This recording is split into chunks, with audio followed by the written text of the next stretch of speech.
మాట నాకు ముందే చెప్పుంటే నేను సీక్రెట్ మెయింటైన్ చేసేవాడిని కదా. సొసైటీ మీద మీ ముగ్గురికైనా ప్రేమ నాకు లేదనుకుంటున్నావా? Thank you daddy. ఒకసారి ఫోన్ మహేష్కి ఇవ్వమా. నమస్కారం సార్. బాబు, మా అమ్మాయి చెప్పడం వల్ల నీ గురించి తెలిసింది. మా బడుద్దాయిల వల్ల నీ కుటుంబాన్ని పోగొట్టుకున్నావు. అయినా ఇది నువ్వు వ్యక్తిగత కక్షతో చేయటం లేదు. I appreciate your attitude. నీకు తప్పకుండా హెల్ప్ చేస్తాను. Thank you sir. Sir, common man అసలు పేరు మహేష్. మీ అబ్బాయి శంకర్ని చంపినవాడు సార్. మహేష్ సీఎం కూతుర్ని కిడ్నాప్ చేయలేదు సార్, అంతా డ్రామా సార్. ఈ విషయం ముఖ్యమంత్రి గారికి కూడా తెలుసు సార్.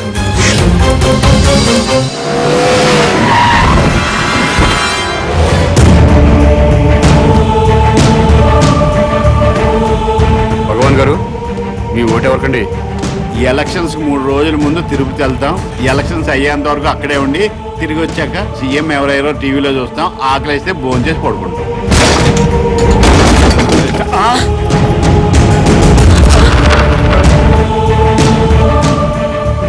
ఏమండి, భోజనానికి ఏమైనా పిలిచారా? దీన్ని భోజనాన్ని పిల్లటం అంటే అరే గ్యాస్ బండి సిరిసేటి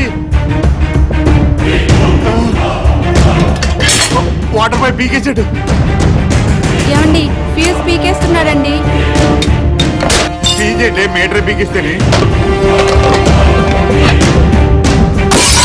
ఏమయ్యా, ఏంటి ఏమైంది?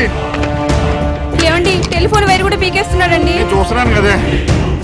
బస్ పాస్ కూడా చింపేస్తున్నాడండి.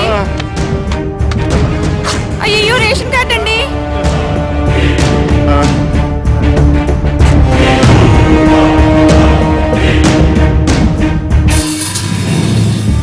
మీరెప్పుడూ ప్రభుత్వం ఇచ్చే గ్యాస్ కనెక్షన్ వాడడానికి వీల్లేదు.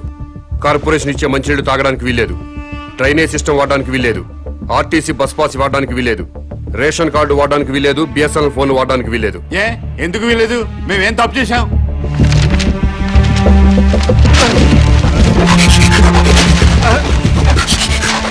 ఈ ఓటర్ లిస్టు చూడు. మీకు ఓటు హక్కు వచ్చిన దగ్గర నుంచి ఏ రోజు ఓటు వేయలేదు. వెయ్యకపోతే ఏంటి? ఏంటి వెయ్యకపోతే? ప్రజలు తమ ఓట్లతో ప్రభుత్వాన్ని ఏర్పాటు చేసుకుంటారు. ప్రజల ఓట్లతో అధికారంలోకి వచ్చిన ప్రభుత్వం ఓట్లేసిన ప్రజలకే సేవ చేస్తుంది, వారికే సౌకర్యం కల్పిస్తుంది. మీరెప్పుడూ ఓటేయలేదు కాబట్టి ఈ ప్రభుత్వానికి మీకు ఎలాంటి సంబంధం లేదు. కాబట్టి ఈ ప్రభుత్వం కల్పించే సౌకర్యాలన్నీ మీకు కట్ చేశాను. ఏ మీ ఓట్లు వేయకపోతేనే ప్రభుత్వాలు ఏర్పడలేదా? ఎమ్మెల్యే రావట్లేదా? ఎంపీ రావట్లేదా? మంత్రులు రావట్లేదా? ముఖ్యమంత్రులు రావట్లేదా? మేము ఓట్లు వేయకపోతే ఏమాగిది? అవుతున్నారు. మీలాంటి పెద్దలంతా ఓట్లేయడం మానేస్తుంటే కొంతమంది అమాయకుల్ని డబ్బులకి మందుకి కొనేసి ఇంకొంతమందికి కులం పిచ్చి మతం పిచ్చి ఎక్కించి అసెంబ్లీ అంటే సరిగ్గా స్పెల్లింగ్ తెలియని వాళ్ళు కూడా ఎమ్మెల్యేలు అయిపోతున్నారు, మంత్రులు అయిపోతున్నారు. ప్రజల కోసం బతికిన పుచ్చలపల్లి సుందరయ్య లాంటి మహానుభావులు కూర్చున్న అసెంబ్లీలో భూకబ్జాదారులుగా, ఫ్యాక్షనిస్టులుగా, అవినీతి పరులుగా ముద్రపడ్డ వాళ్ళు కూడా ఎమ్మెల్యేలుగా ఎంటర్ అవుతున్నారు. ఓట్లు వేయకుండా మీరు చేస్తున్న నిర్లక్ష్యానికి ఇదే పనిష్మెంట్. మీరు అమ్మ కడుపులో ఉన్నప్పుడు తెలియక అమ్మ కడుపుని తన్నారు. తెలిసే ఇప్పుడు భరతమాత గుండెల మీద తంతున్నారు. అందుకే మీకు ఈ శిక్ష. టికెట్ కొంటేనే ఆర్టీసీ బస్ ఎక్కే హక్కు ఉంటుంది. ఓటు వేస్తేనే ప్రభుత్వ సౌకర్యాలను అనుభవించే హక్కు ఉంటుంది. ఈ రోడ్డు కూడా ప్రభుత్వం నిర్మించిందే. ఓటైన వాడు ఈ రోడ్డు మీద కాలు పెట్టే హక్కు లేదు. ఇలాంటి రౌడీజాలు చాలా చూసా. రోడ్డు మీద కాలు పెడితే కాలు చేస్తావా? మర్డర్ చేస్తావా? తొడగొడుతున్నా కాలు పెడతా.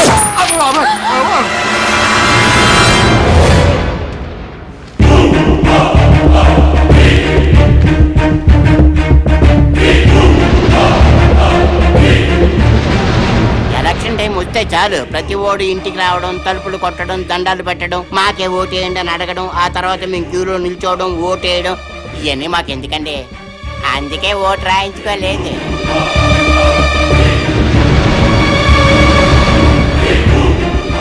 ఏ దేశం మీది? మీది మా దేశం కాదు, మా రాష్ట్రం కాదు, మా జిల్లా కాదు, మా దేశ పౌరులు కారు. అయినా మా దేశంలో అక్రమంగా ఉంటున్నారు. మీరు ఏ దేశంలో పుట్టారో మర్యాదగా ఆ దేశం వెళ్ళిపోండి. వెంటనే ఇల్లు ఖాళీ చేసి వెళ్ళిపోండి. మమ్మల్ని ఇల్లు ఖాళీ చేయమంటారండి సార్? మాది ఆఫ్ఘనిస్తాన్ పాకిస్తాన్ కాదండి, మాది ఈ దేశం, ఈ రాష్ట్రం. ఈ రాష్ట్రంలో ఉన్న శ్రీకాకుళం జిల్లా మాది. మమ్మల్ని ఖాళీ చేయమంటారండి. మీరు ఈ దేశ ప్రజలైతే ఓటర్ల లిస్టులో మీ పేర్లు ఎందుకు నమోదు కాలేదు? నమోదు కానప్పుడు మీరు ఈ దేశ పౌరులని నమ్మకం ఏంటి? సారీ సార్, లాస్ట్ మంతే నేను పోస్ట్ మాస్టర్గా వేరే జిల్లా నుంచి ఇక్కడ ట్రాన్స్ఫర్ అయ్యి వచ్చానండి. అందుకే ఇంకా ఓటర్ లిస్టులో నమోదు చేయించుకోలేదు. మీరు ట్రాన్స్ఫర్ అయ్యి ఇంట్లోకి దిగ్గానే బిఎస్ఎన్ఎల్ ఆఫీస్కి ఫోన్ మీద ఫోన్ చేసి ఫోన్ పెట్టించుకున్నారా లేదా? పెట్టించుకున్నాను సార్, ఫోన్ అవసరం కదా. ఎన్నోసార్లు ఫోన్ చేసి గ్యాస్ కనెక్షన్ పెట్టించుకున్నారు, అవునా? పెట్టించుకున్నామండి, వండుకొని తినాలి కదా. ఫోన్ మీద ఫోన్ చేసి కేబుల్ టీవీ కనెక్షన్ పెట్టించుకున్నారా లేదా? పెట్టించుకున్నామండి, పిల్లలు టీవీ చూడాలి కదా. ఒక్కసారైనా మున్సిపల్ ఆఫీస్కి ఫోన్ చేసి ఓటర్ లిస్టులో మా పేరు నమోదు చేయండి అని అడిగారా? అడిగారా లేదా? Sorry sir. కాబట్టి మీరు ఈ దేశ పౌరులు కాదు. ఇంట్లో సామాన్లు బయటపడేయండి, ఇల్లు ఖాళీ చేసి వెళ్ళిపోండి. ఉన్నట్టుండి ఇల్లు ఖాళీ చేయమంటే ఎక్కడికి వెళ్తామండి? ఏమనుకుంటున్నారు? మా ఇంటికి వచ్చి ఆడవాళ్ళ మీద అవునండి, దౌర్జన్యం ఏంటి చేయండి మీరు. దౌర్జన్యం చేస్తున్నారండి మీరు? గుండాయిజం చేస్తున్నారండి మీరు? ఇదే బాగాలేదు చెప్తున్నాడు, చాలా టూ మచ్ చేస్తున్నారు మీరు. ఎవరండి మీరు? నాకు ఎందుకు అడుగుతున్నాడు?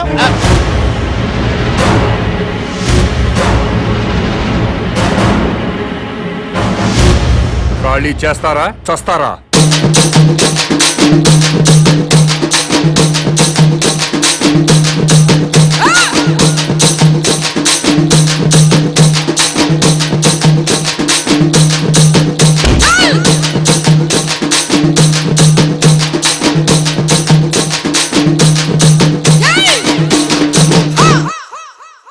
మన దీపం మని ముద్దు పెట్టితే ముఖం మొత్తము కాలిపోతది. కత్తి మనదని కౌగలించితే పొత్తి కడుపులో దిగిపోతుంది. కులం వాడని చెడిపోయినోడిని నెత్తి మీద ఎక్కించుకోకురా. ప్రజాస్వామ్యము బతకడానికి ప్రాణవాయువు ఓటును తప్పించాలి. పట్టుకునేటోళ్లకు ముద్దాబాద్, టికెటమేటోళ్లకు ముద్దాబాద్. ఓటంటే మన ప్రజల బతుకును 5 ఏళ్లు రాసిచ్చే నోటలే. కామన్ మ్యాన్ కు జిందాబాద్, కమిట్మెంట్ కు జిందాబాద్, నల్ల టోపీకి జిందాబాద్, ఆ ఎర్ర కళ్ళకు జిందాబాద్. జిందాబాద్ జిందాబాద్, కామన్ మ్యాన్ కు జిందాబాద్, ఆమ్ ఆద్మీకో జిందాబాద్. కామన్ మ్యాన్ ప్రతిపాదించిన ప్రతి అంశం అమలు జరిగితే నిజంగా రాజకీయాలు బాగుపడతాయి, ప్రజలు బాగుపడతారు.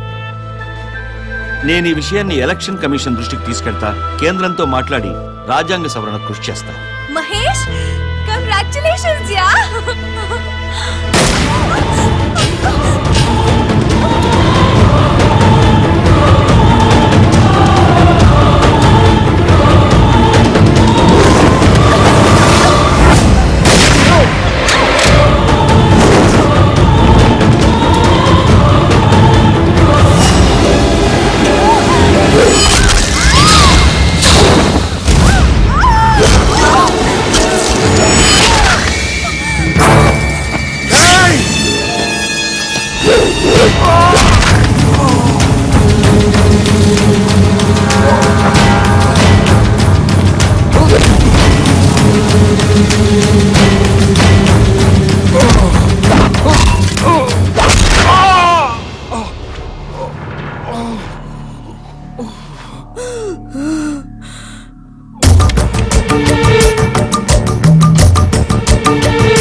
కొడుకుని చంపావు, ఒక్కరోజు బాధపడి వదిలేచ్చా. నన్ను పబ్లిక్ లో చెప్పు తీసి కొట్టావు, అయినా సహించా. ఎందుకో తెలుసా? నా కొడుకు ప్రాణం కంటే నాకు నా పదవే నా ప్రాణం. అసలు నా పొలిటికల్ లైఫ్ ని చంపేయాలని చూసావు, అందుకే దాని పొట్లో పలుగు దింపావు.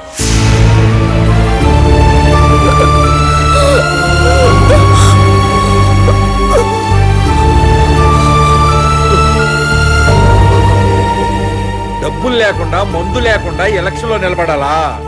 అలా నిలబడి ఎవడన్నా ఈ రోజుల్లో గెలుస్తాడురా?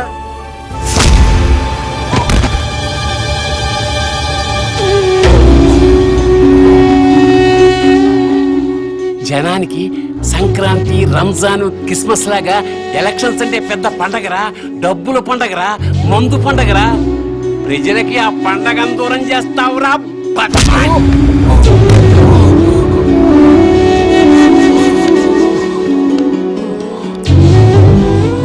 ఏయ్, నేను చెప్పినట్టు చేస్తే నీ ఫ్రెండ్ బతుకుద్ది. చెప్పు, చేస్తావా లేదా? రేయ్, రేయ్, సార్ని సోఫాలో కూర్చోబెట్టండి రా.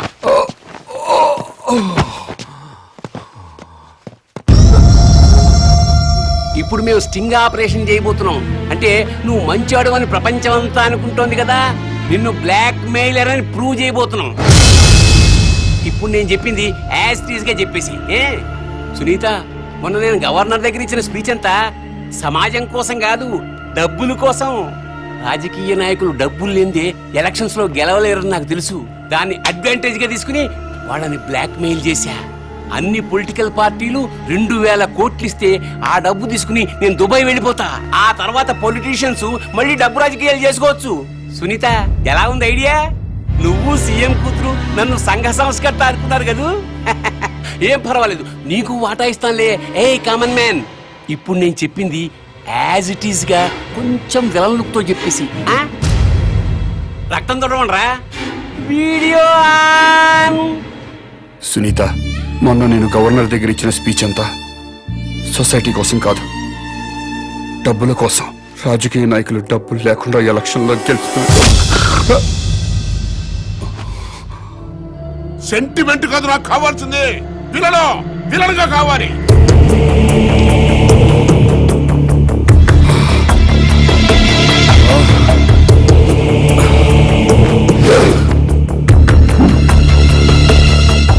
నేను గవర్నర్ దగ్గర ఇచ్చిన స్పీచ్ అంతా సొసైటీ కోసం కాదు.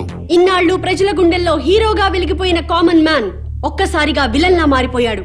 ముఖ్యమంత్రి గారి కుమార్తెతో పాటు కిడ్నాప్ కి గురైన ఛానల్ రిపోర్టర్ సునీత చేసిన స్టింగ్ ఆపరేషన్ తో కామన్ మ్యాన్ అసలు రంగు బయటపడింది. అతని అసలు రూపం ఏంటో మీరే చూడండి. నేను గవర్నర్ దగ్గర ఇచ్చిన స్పీచ్ అంతా సొసైటీ కోసం కాదు, డబ్బుల కోసం. రాజకీయ నాయకులు డబ్బులు లేకుండా ఎలక్షన్లో గెలవలేరని నాకు తెలుసు. దాన్ని అడ్వాంటేజ్ గా తీసుకుని నేను బ్లాక్ మెయిల్ చేశాను. నాకు పొలిటికల్ పార్టీలన్నీ కలిపి 2000 కోట్లు ఇస్తే అది తీసుకుని నేను దుబాయ్ వెళ్ళిపోతాను. సునీత, ఎలా ఉంది నా ఐడియా?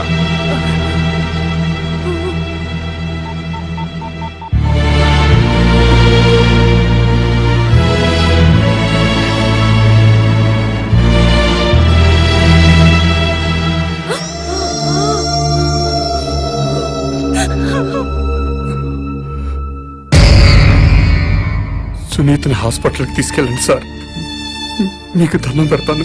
నాన్న టార్జాన్,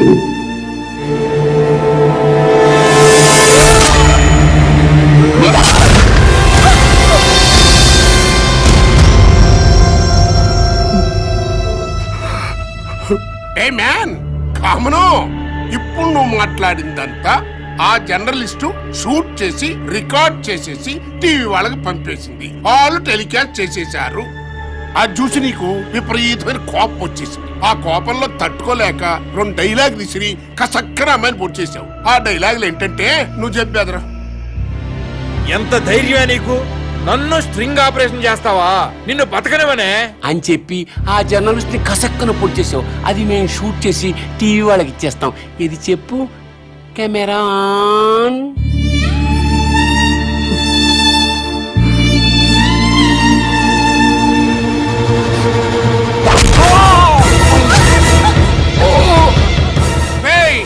సీఎం కూతురు లేపేండ్రా. మరి మేం చెప్పమన్నట్టు చెప్తావా? చెప్పు. నన్నే స్టింగ్ ఆపరేషన్ చేస్తావా? ఎంత ధైర్యమే నీకు? నిన్ను బతకనివ్వను. కామన్ మ్యాన్ పరమ కిరాతకాన్ని కొడిగట్టాడు. స్టింగ్ ఆపరేషన్ చేసి తన నిజ స్వరూపాన్ని బయటపెట్టిందన్న కోపంతో ఛానల్ రిపోర్టర్ సునీతని అత్యంత దారుణంగా హత్య చేశాడు. అబ్బాయి చాలా మంచాడున్నారు. ఏమిటిది? ఉండు ఉండు. ఫోన్ మా డాడీ. నేను మాట్లాడతా. అమ్మా విజయలక్ష్మి. హలో, వాయిస్ పడిపోయిందండి. అర్రే, మీరు నా వాయిస్ గుర్తుపరిచారు. అయితే మీరు నన్ను గుర్తుపరిచారన్నమాట. నేను పర్సనల్ గా వచ్చి మాట్లాడతాను. నమస్కారం ముఖ్యమంత్రి గారు.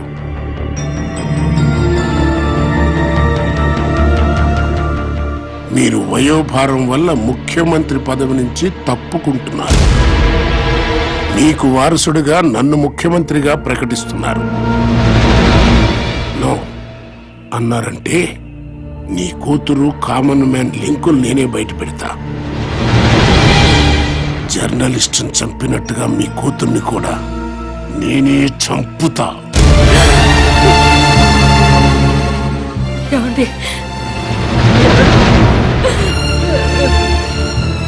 ముఖ్యమంత్రి పదవికి ఈ రోజే రాజీనామా చేస్తాను.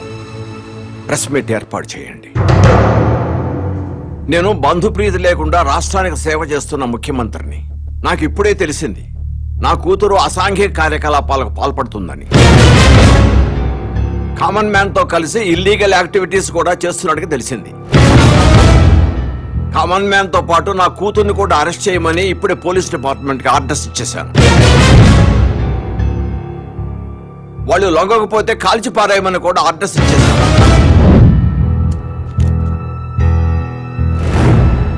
రేయ్, నువ్వు ఎన్ని ప్లాన్స్ వేసినా నిన్ను మాత్రం ఈ రాష్ట్రానికి ముఖ్యమంత్రిని కానివ్వరు. ఓట్ల కోసం కల్తీసారా తాగించి ప్రజలు చంపిన వెధవరా నువ్వు. నీకు ఈ రాష్ట్రాన్ని పాలించే అర్హత లేదు. ముఖ్యమంత్రిగా కాదు కదా, అసలు నీకు రాజకీయ భవిష్యత్తు లేకుండా చేస్తా. చెప్పు డాడీ.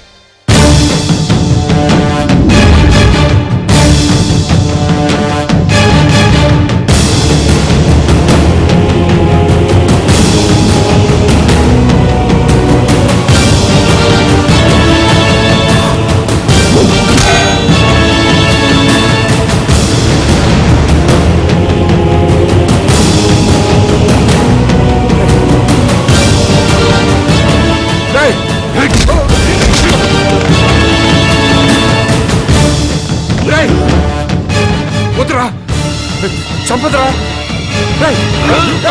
చంపదురా.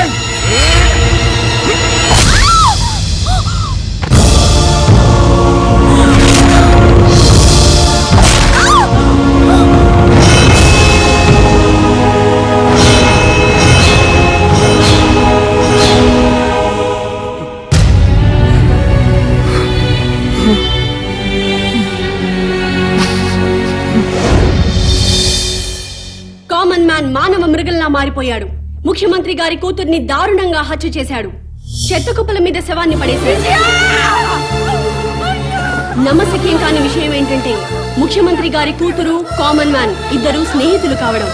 ఈ విషయాన్ని ముఖ్యమంత్రి గారే స్వయంగా ప్రకటించిన నేపథ్యంలో ఈ హత్య జరగడం గమనార్హం.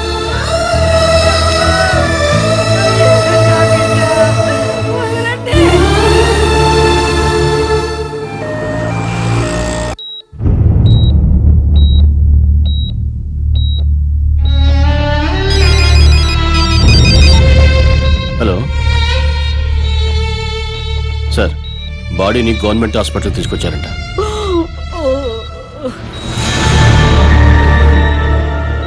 నానా, నేను ముఖ్యమంత్రి కూతురు శవాన్ని చుట్టానికి హాస్పిటల్కి వెళ్తున్నా. నీకు గుడ్ న్యూస్ చెప్పునా? ఏంటండి? రేపే నేను ముఖ్యమంత్రి కాబోతున్నాను రా. పోలీసులు కామన్ మ్యాన్ కోసం వెతుకుతున్నారు రా. పోలీసుల అకౌంట్ లో కామన్ మ్యాన్ ని లేపి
మీరు లోపలికి వెళ్ళొద్దు. మిమ్మల్ని చంపడానికి ప్లాన్ చేశారు. సార్, అందరూ బయటకు వచ్చేయండి. గవర్నర్ గారు, ప్లీజ్ నా మాట వినండి సార్. ప్లీజ్ సార్, లోపలికి వెళ్ళొద్దు. రండి సార్. సీఎం గారు కూతురు చంపిన రాసుకెళ్ళి నీ మాట ఏమన్నా నమ్ముతాడు రా? అదంతా పాత కదయ్యా. ఇప్పుడు ఆడిక్కడికి వచ్చింది సీఎం గారిని లేపేయడానికి. కలిసేయి.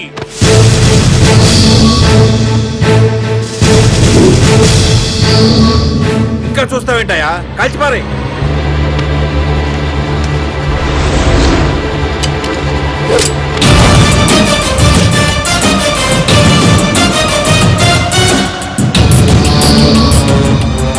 ఏమండి, మన అబ్బాయి అండి. నిలబోతానే నమస్కారం. అయ్యా, నా కొడుకుని చూడొద్దు. నాకు నా కొడుకు కంటే నా ప్రజలు ముఖ్యం, నా ముఖ్యమంత్రి ముఖ్యం. కలిసేయండి. కలిసేయి.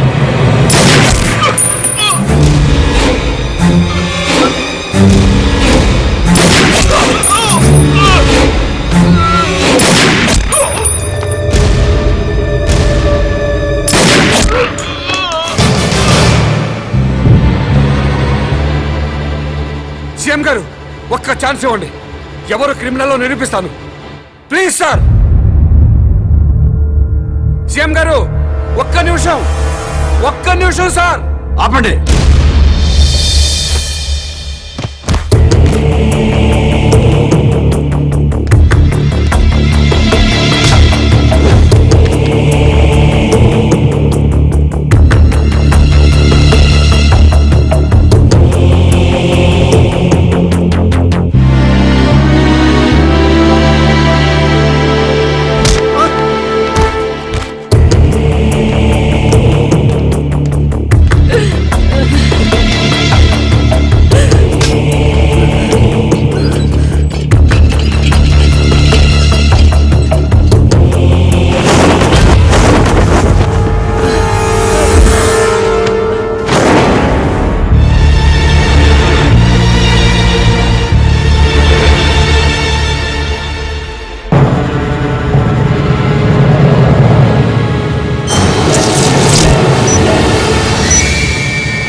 ముఖ్యమంత్రి కూతుర్ని చంపిన తర్వాత ఆ శవం పొట్ట కోసి అందులో ఆర్డిఎక్స్ బాంబు పెట్టండి. శవం హాస్పిటల్కి వస్తుంది. కూతుర్ని చూడటానికి ముఖ్యమంత్రి అక్కడికి వస్తాడు. శవం మీద కప్పిన గుడ్డ తీస్తుండగానే మనవాడు రిమోట్తో బాంబు పేలుస్తాడు. సీఎం స్పాట్లో చచ్చిపోతాడు. నెక్స్ట్ సీనియర్ నేనే కాబట్టి ఈ రాష్ట్రానికి నేనే ముఖ్యమంత్రిని అవుతాను.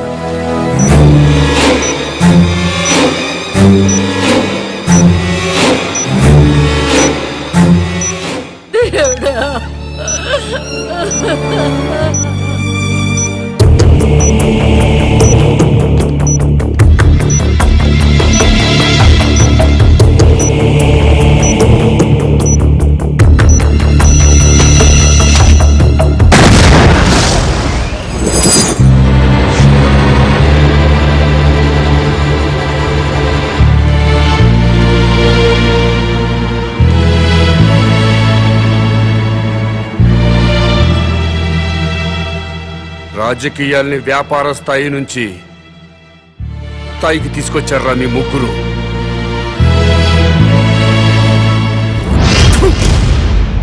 మనిషిగా పుట్టాం, కానీ మనిషిగా బతకడం మానేశాం.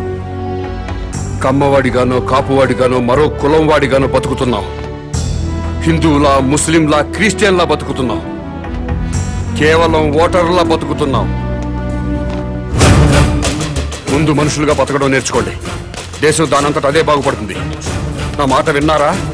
మేరా భారత్ మహాన్. వినలేదా? మేరా బాల్ కి బరాబర్.